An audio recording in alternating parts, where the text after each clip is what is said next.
વિકાસક્રમ જીવનો વિકાસક્રમ ભવ્ય જીવ અનાદિ મિથ્યાત્વી જીવ સૂક્ષ્મ નિગોદમાંથી બહાર નીકળી વ્યવહાર રાશિમાં આવે છે. ત્યાંથી આ જીવ ચરમાવર્તમાં પ્રવેશ કરે છે અને અનેકવાર યથાપ્રવૃત્તકરણ કરે છે. એમ પ્રયત્ન કરતાં કરતાં ચરમ યથાર્થ પ્રવૃત્તકરણ સુધી આ જીવ પહોંચી જાય છે. યથાપ્રવૃત્તકરણ એટલે તથાભવ્યત્વના પરિપાકથી અનાયાસે સારા પરિણામ પ્રાપ્ત થાય છે. યથાપ્રવૃત્તકરણ પછી અપૂર્વકરણ છે.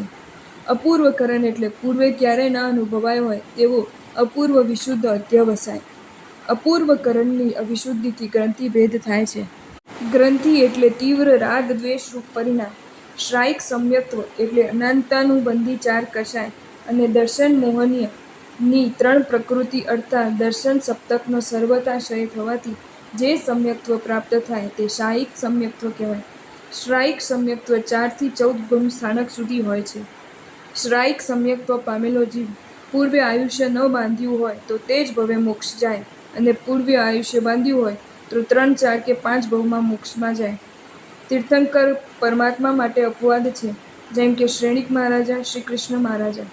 આહાર અને ઊંઘ વધાર્યા વધે અને ઘટાડ્યા ઘટે, તેમજ આહાર વધારવાથી ઊંઘ વધે. ક્રિયા કરતી વખતે સ્થાપનાચાર્યજી મસ્તક ઉપર કે પગથી નીચાણમાં રાખવા નહીં. દેરાસરમાં કૌશક કરતા પ્રભુજી ઉપર અને ઉપાશ્રયમાં સ્થાપનાચાર્યજી ઉપર દ્રષ્ટિ રાખવી. સવારના પ્રતિક્રમણમાં પચકાણ આવડતું હોય તો કરવું જોઈએ, ન આવડતું હોય તો જ ધારવું જોઈએ.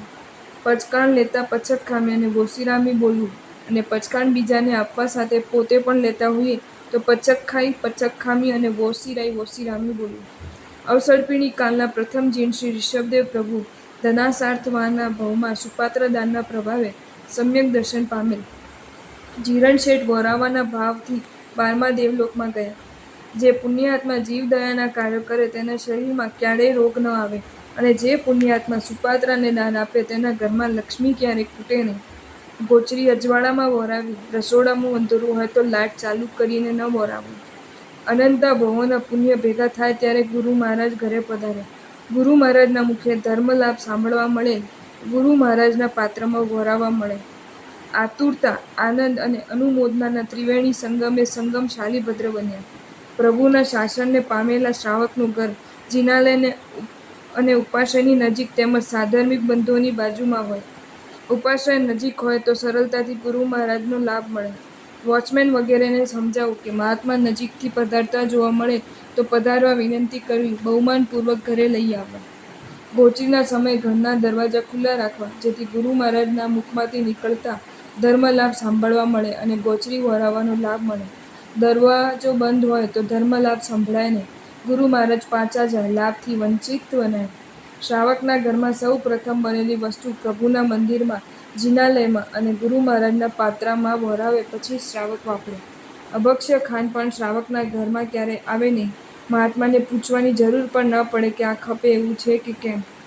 જમવા બેસતા પહેલા મહાત્માનો લાભ મળ્યો કે નહીં પૂછવું. મળ્યો હોય તો જીવન ધન્યાતિ ધન્ય માનવું, ના મળ્યો હોય તો દિવસ વાંજ્યો ગયો એમ માનવું. પ્રભુ દર્શન કરી ગુરુ વંદન કરવા ઉપાશ્રયમાં જવું. વંદન કર્યા પછી ગોચરી માટે વિનંતી કરવી.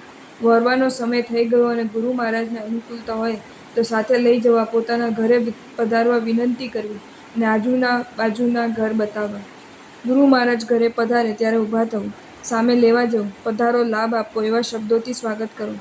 ગુરુ મહારાજ ઘરે પધારે ત્યારે બેસી રહેવું કે તમે વોરાવી દો ને, આવા શબ્દો ના ઉચ્ચારવા કે ક્યાંય સમુદાયના છો, કયા ગામના છો વગેરે પૂછપરછ ન કરવી. સમુદાય વ્યવસ્થા છે, મહાત્મા સુધર્મા સ્વામીના છે. સાધુ દર્શન, સન્માર્ગ આપે, સમાધિ આપે, સમ્યક દર્શન આપે, કેવલ જ્ઞાન આપે. જો તમને આ વિડીયો ગમ્યો હોય તો આ વિડીયોને લાઇક કરો અને શેર કરો અને આવા જ નવા વિડીયો જોવા માટે જૈન ફેક્ટ્સ એન્ડ સ્ટોરીઝની ચેનલને સબસ્ક્રાઈબ કરો. ધન્યવાદ.